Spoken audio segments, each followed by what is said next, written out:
नमस्कार मंडळी, मी जयश्री चौधरी माझ्या यूट्यूब चॅनलमध्ये तुमचं स्वागत करत आहे. जय स्वामीनारायण, जय कष्टभंजन देव, राधे राधे.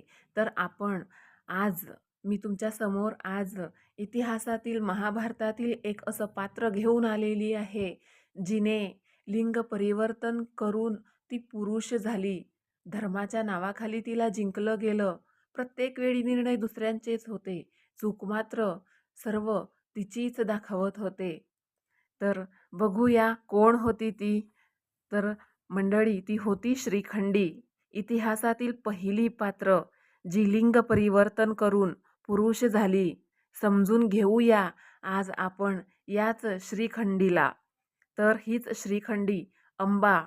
अंबा तिच्या आयुष्याची सगळी विडंबना एका वाक्यात मावते. प्रत्येक वेळी निर्णय दुसऱ्यांचा, पण चूक मात्र तिचीच होती असं सर्व समजत होते. स्वयंवर तिचं होतं, पण निवड तिच्या हातात नव्हती. भीष्मांनी तिला जिंकलं धर्माच्या नावाखाली, आणि तिथूनच तिचं आयुष्य तिच्या हातून निसटलं. ती काही बोलली नाही, तरी चूक तिचीच दाखवली गेली. ती बोलली, माझं मन साल्वाकडे आहे, तरी चूक तिचीच.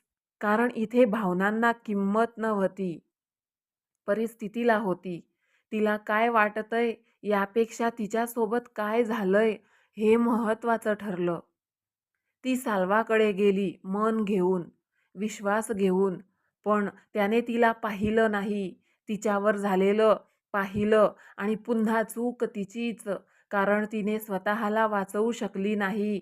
ती परत आली भीष्मांकडे, कारण तिला वाटलं जिथून तुटलं तिथेच जोडता येईल. पण भीष्मांनी व्रत दाखवलं आणि पुन्हा चूक तिचीच. ती तीनदा नाकारली गेली प्रेमाने, अहंकाराने आणि धर्माच्या नावाखाली. आणि प्रत्येक वेळी समाजाने बोट तिच्यावरच ठेवलं, कारण समाजाला नेहमीच एक दोषी हवा असतो आणि तो नेहमी कमकुवतच असतो. इथे शिकवण स्पष्ट आहे. आपल्या भावनांपेक्षा आपली परिस्थिती मोठी असते. आपण आतून कितीही स्वच्छ असलो तरी बाहेरचं जग आपल्या आयुष्यावर लागलेल्या ठशांनीच आपल्याला ओळखता येतं आणि ओळखलं जातं. अंबाने न्याय मागितला, पण न्याय देण्यासाठी कुणाकडे धैर्य नव्हतं. सगळ्यांना सत्य दिसत होतं, पण कुणालाच त्याची किंमत चुकवायची नव्हती. म्हणून तिला एकटीनेच लढावं लागलं. ती तप करायला बसली, कारण जेव्हा बाहेरचं जग दार बंद करतं, तेव्हा माणूस आतून दरवाजा उघडतो. पण इथेही शिकवण आहे. जेव्हा वेदना खूप खोल जाते, तेव्हा ती शांत राहत नाही.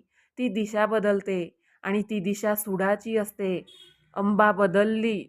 ती न्यायासाठी नाही, तर हिशोबासाठी जगायला लागली. ती पुन्हा जन्मली शिखंडी म्हणून, पण जन्म बदलला तरी तिच्यावरचा ठपका बदलला नाही. लहानपणापासूनच तिला सिद्ध करावं लागलं, मी कोण आहे. कारण समाजाला सरळ उत्तर नको असतात. समाजाला सोयीस्कर उत्तरं हवी असतात. इथे अजून एक शिकवण, आपण स्वतःला कितीही बदललं तरी जग आपल्याला भूतकाळातूनच मोजतं. कुरुक्षेत्रावर ती उभी राहिली, एक व्यक्ती म्हणून नाही, तर सगळ्या अन्यायाचं उत्तर म्हणून. भीष्मासमोर तेव्हा त्यांनी शस्त्र खाली ठेवलं, कारण काही वेळा पराभव बाहेरून होत नाही, तो आतून स्वीकारावा लागतो. अर्जुनाचे बाण लागले, पण त्या प्रत्येक बाणामागे अंबाची सगळी वेदना उभी होती. भीष्म पळले आणि अंबाचा हिशोब पूर्ण झाला. पण इथे शेवटची शिकवण हिशोब पूर्ण झाला म्हणजे कथा संपत नाही. कारण सूड घेतल्यावर प्रश्न संपत नाही, फक्त आवाज थांबतो.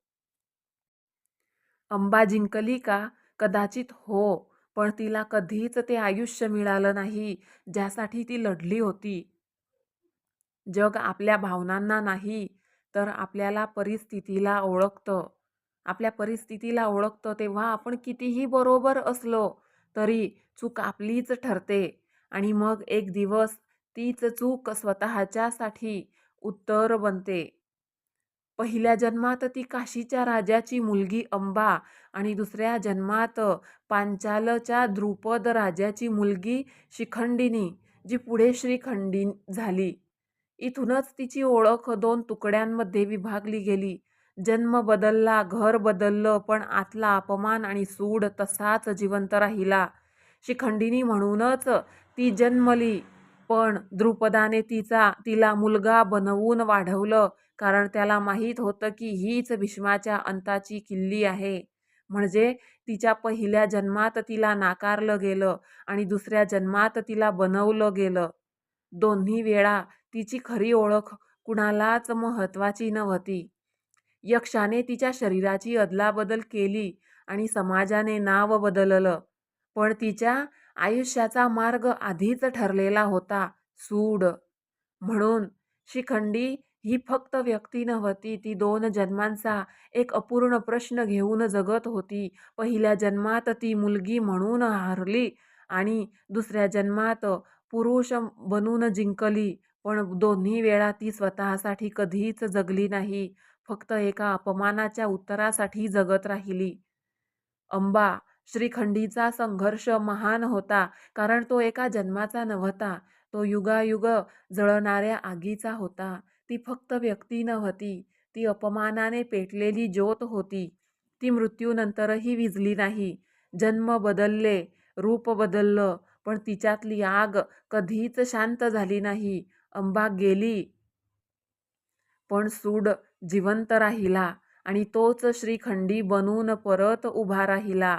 हा संघर्ष तलवारींचा नव्हताच, हा आत पेटणाऱ्या ज्वालेचा होता, जिला ना वेळ थांबवू शकला ना मृत्यू. ती एकटी होती, पण तिचा राग युगान इतका मोठा होता.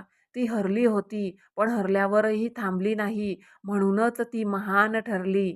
अंबा श्रीखंडी म्हणजे एकच गोष्ट, जिथे अपमान हा कधीच शेवट नसतो, तो एका अखंड युद्धाची सुरुवात असतो. त्यामुळे शब्द आणि निर्णय घेताना 10 वेळा विचार करावा, कारण इतिहास साक्षी आहे, युद्धाची खरी सुरुवात ही शब्दांनीच होत असते.